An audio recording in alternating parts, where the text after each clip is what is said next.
Okay, let's see a few example here. The first one is, let H1 and H2 be the event that a head occur on the first and second tosses.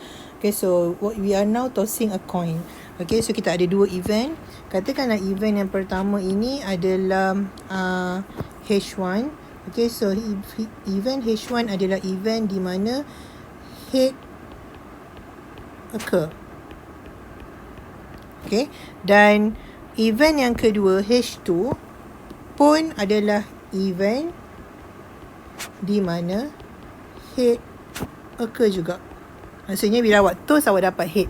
Means that in this case kita tengah toss dua kali. Okay, so sekarang soalan tanya, what is the probability of a head on both first and second toss? Okay, maksudnya kita nak cari probability first toss kita dapat head and second toss pun kita dapat head, because H1 adalah head, H2 also head untuk second toss. So kita tengah cari probability H1 intersect with H2. Okay, so how to find the probability of H1 intersect with H2? Before this kita dah belajar, if we want to find the probability of event A intersect event B, the first one you need to know is either our event is independent or dependent. Okay, sebab kalau kita punya event independent, nak cari intersection probability of A intersect B sangat senang. We just need to multiply the probability of A multiply with probability of B. Okay, tapi kita kena check dulu adakah event kita ni dua-dua ni adalah independent. So kalau awak tengok, adakah result event yang kedua ni bergantung kepada event yang pertama? Tak. Sebab whatever come out pada event yang pertama, sama ada awak dapat head ataupun tail, dia tak akan mengubah apa-apa pun pada event yang kedua, because dekat coin tu masih lagi ada head, masih lagi ada tail. Okay, so katakanlah pada event yang pertama, probability kita nak dapat head adalah 1/2. Sebab head ada 1, permukaan ada 2, so kita ada 1/2, dan probability nak dapat tail 1/2. Okay, kita ambil event yang pertama, kita dapat head. Event yang kedua, masih lagi bila kita toss the coin, head punya probability adalah 1/2, tail punya probability adalah 1/2 juga, tak berubah. Maksudnya H1 and H2 adalah independent event. So bila dia independent event, for us to find what is the probability of event H1 intersect with event H2, we can directly multiply the probability of H1 darab dengan probability of H2. So apa dia probability of H1? You kena ask balik yourself, H1 tu apa? H1 adalah dapat head. So berapa kebarangkalian kita akan dapat head? 1/2. So probability dia 1/2 darab dengan 1/2, awak dapatlah 1/4. Okay, so itulah importantnya untuk kita faham apakah kita punya event itu independent ataupun dependent event. Okay, kita cuba tengok example ni. For the event A and B, given that P probability of A complement intersect B. Okay, so A ada apostrophe ni adalah A complement ataupun A bukan. Okay, maksudnya dia bukan A. Kalau ini adalah event A, okay, so A complement dia duduk dekat luar ni. Semua ni adalah A complement. Okay, bukan A, event bukan A, bukan event A. So given that probability of A complement intersect B is equal to 0.22, okay, probability of A complement intersect B complement is equal to 0.18, and the probability of event A given B is equal to 0.6. Dia suruh kita calculate the probability of A. So macam mana ni? Okay, kita nak calculate ni. So ingat, kita ada a few relationship yang mungkin awak boleh guna. Yang pertama, kalau event ini adalah independent event, probability of A intersect B is equal to probability of A darab probability of B. But now we don't know either event ini independent ataupun tidak. Okay, ataupun kalau dia adalah dependent, kita boleh gunakan formula probability of event A given B is equal to probability of A intersect B divided by PB. Yang ini pun kita boleh guna. Ataupun kita boleh guna formula untuk kita mencari probability of event A union B is equal to probability of A tambah dengan probability of B tolak dengan probability of A intersect B. Okay. Tapi sekarang kita nak kena cari probability of A. Masalah dia ini pun kita tak ada, yang ini pun kita tak ada, yang ini pun kita tak ada. So tak boleh nak cari. So apa yang awak boleh buat sekarang ni, awak cuba tengok apa maklumat yang dia bagi. Yang pertama sekali dia bagi kita probability A complement intersect B. So let's see where is A complement intersect B. So now we have two event. Okay, event A dengan event B. So kita ada dua event sekarang, event A dengan event B. Okay, so katakanlah ini adalah event A dan ini adalah event B. Okay, so yang pertama sini dia bagi kita probability A complement intersect B. Maksudnya yang bukan A duduk dengan B. So yang bukan A duduk dengan B adalah sinilah. Dia mesti bukan A, maksudnya dia mesti di luar A tapi dia di dalam B. So this one is P A complement intersect B. Luar A dalam B. So this one. Yang ini luar A, luar B. Okay. So luar A, luar B. Where? Here. Luar A dan luar B.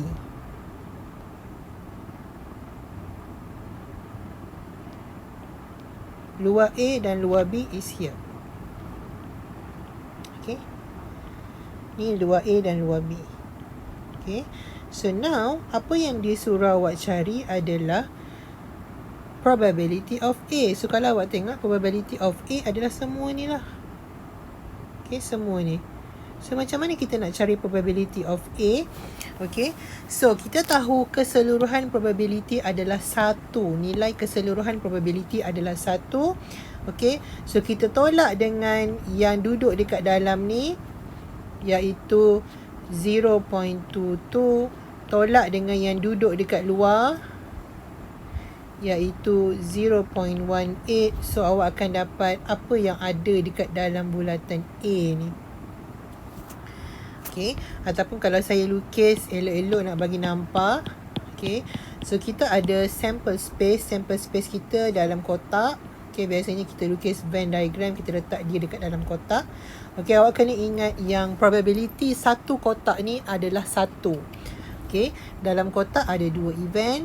Okay. Event yang pertama adalah event A. Dan event yang kedua adalah event B. Okay, so probability dalam kotak ni mesti 1. Campur semua sekali mesti 1. Sekarang diberi kepada awak probability luar A dalam B kat sini. Okay, dan diberi juga kepada awak probability luar A dan luar B. So luar A dan luar B kat sinilah, kat luar kotak ni.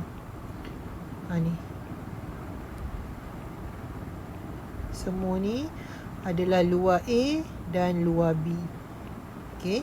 So, kita dah dapat nampak dekat sini, kalau kita ambil probability penuh 1, kita tolak dengan yang warna oren, kita tolak dengan yang warna merah, kita dapat yang mana? Kita dapat dalam bulatan ni. Di mana dalam bulatan ini adalah probability of A. Okay. So, awak tolak lah.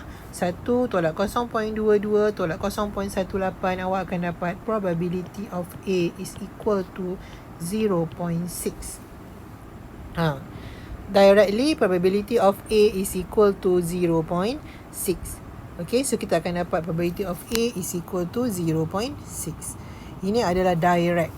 Tapi awak kena betul-betul faham apa yang dimaksudkan dengan apa yang maklumat dia bagilah. Okay. Okay kelas. So next soalan minta kita cari P A intersect B. Okay. Soalan minta kita cari P A intersect B. So nak cari P A intersect B, kita boleh guna formula mana? Mungkin kita boleh guna formula, sebab dia bagi kita ni. Dia bagi kita P A given B. Ni dia bagi. Dia nak suruh cari PA intercept B. Yang ni dia nak suruh cari. Okay, so kita boleh try guna formula ni. So kita nak cari PA given B, formulanya adalah PA intercept B bahagi dengan PB. Okay, PA given B ni dia dah bagi dekat awak dah. PA given B adalah 0.6. Okay, so 0.6 is equal to PA intercept B bahagi dengan PB. Masalah dia sekarang, PB ni apa? PB ni apa? Macam mana nak dapat PB? Kita tak tahu PB tu apa. Macam mana kita nak dapat PB? Macam mana kita nak dapat PB? Okay, so kalau awak tengok dekat sini. Okay, saya padam dulu yang ni semua. Kalau awak tengok dekat gambar rajah ni, okay, PB adalah the whole thing yang ini. Semua ni. Okay. Sekarang ni, P luar A dalam B, awak ada kat sini probability yang ini. Okay. So, untuk awak cari probability B, awak tak cukup lagi yang dalam ni. Yang kecil ni tak cukup. Kita cuma ada yang dekat luar tu je. Kat dalam tak ada. Tapi you know that this one is what? This one is the intersection between A and B. So, this one is PA intercept B. Okay. So, maksudnya nak dapatkan PB adalah PA intercept B tambah dengan probability yang dekat luar ni dah diberi kepada awak, iaitu 0.22. So, kita tulis kat sini. 0.6 sama dengan PA intercept B bahagi dengan PB adalah this one. PA intercept B tambah 0.22. Okay. So, sekarang ni awak tengok, kita ada dua PA intercept B. Yang ini pun PA intercept B. Ini yang kita nak cari. Okay. So, awak relax je. Ataupun kalau awak nak lagi nampak lagi clear, awak gantikan.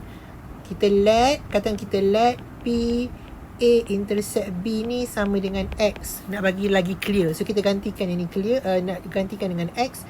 You will get 0.6 equal to X bahagi dengan X tambah 0.22. So, sekarang kita nak cari nilai X. Okay. So, pindahkan bahagi pergi sebelah, dia jadi darab. So, 0.6 darab dengan X tambah 0.22 adalah sama dengan X. Okay. 0.6X tambah dengan 0.6 darab 0.22 berapa? 0.6 darab dengan 0.22, awak akan dapat 0.132 is equal to X. So, now kita nak cari nilai X. Pindahkan X ni pergi sebelah kiri. Positif 0.13 pergi sebelah kanan. So, you will get 0.6X tolak X sama dengan negatif 0.132. Okay. So, 0.6X tolak X adalah negatif 0.4X sama dengan negatif 0.132. So, X sama dengan negatif 0.132 bahagi dengan negatif 0.4. So, you will get X sama dengan 0.33. So, apa dia X tadi? X adalah P probability of A intercept B, which is equal to 0.33. Inilah yang soalan tanya. Okay. So, dekat sini dia agak complicated because you need to use the creativity. Okay. Tapi awak hanya boleh mahir kalau kita buat latihan. Okay. So, kita akan tengok example. Okay. Let's see this question. Given that Px equal to 0.35 and then Px given y equal to 0.25 and Py complement is equal to 0.15. Based on the information, determine whether X and Y are independent event or not. Okay, so dia suruh kita check sama ada X dan Y ni independent ke bukan independent. So again, ada beberapa cara untuk kita check. Yang pertama, kalau X and Y independent, okay, yang pertama awak boleh check kalau X and Y independent, Px intercept Y adalah equal to Px darab dengan Py. Okay, Kalau Px darab dengan Py sama dengan Px intersect Y, maksudnya X and Y adalah independent. Itu satu. Okay, masalah dia sekarang kita tak tahu apa dia Px intersect Y, kita tak tahu apa dia Py. So we cannot use this one. And then we have another way, which is by using the conditional probability. If we have Px given Y, the formula for Px given Y is Px intersect Y divided by Py. Okay, and we know that if X and Y are independent, this one will become Px darab dengan Py bahagi dengan Py. Okay, means that if X and Y are independent, Px given Y must equal to Px. Must equal. If not equal, then is dependent. So sini directly sebenarnya boleh nampak dia dah bagi tahu Px given Y is 0.25. Px adalah 0.35 and is not equal.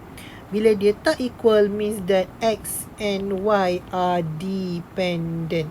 Because if it's independent, Px given Y must equal to Px. Ini another way how to prove directly from soalan. Okay, another way to prove adalah dengan menggunakan formula of conditional probability. Because we know that Px given Y is equal to Px intersect Y divided by Py. Okay, Px given Y is equal to Px intersect Y divided by Py. Okay, and we can find the value of Px intersect Y by using Px multiply by Py. Kita assume dulu yang benda ni adalah independent. Kita assume. Kita nak assume benda ni adalah independent. So now, we need Px. Px kita dah tahu, 0.35. And we need to know Py. So macam mana nak cari Py? Awak tengok kat sini, dia bagi awak Py complement. So, sebelum ni kita dah belajar PA tambah dengan dia punya probability of complement mesti equal to 1. So, now we have PY complement. So, kita nak cari PY. PY tambah PY complement mesti equal to 1. So, PY adalah 1 minus PY complement. So, kita ada PY sama dengan 1 minus 0.15 is equal to 0.85. Now, we have PY. Okay, so awak punya Px given to you 0.35. So 0.35 multiply by your Py. Your Py is 0.85 divide by Py 0.85. So what you will get here is 0.35 and P given Y diberi kepada awak 0.25. So it's not the same. Okay, it's not the same means that X and Y is dependent, it's not independent. Kalau dia independent, Px given Y must be equal to Px. Okay, must be equal to this relationship. Alright, so ini adalah one of the example.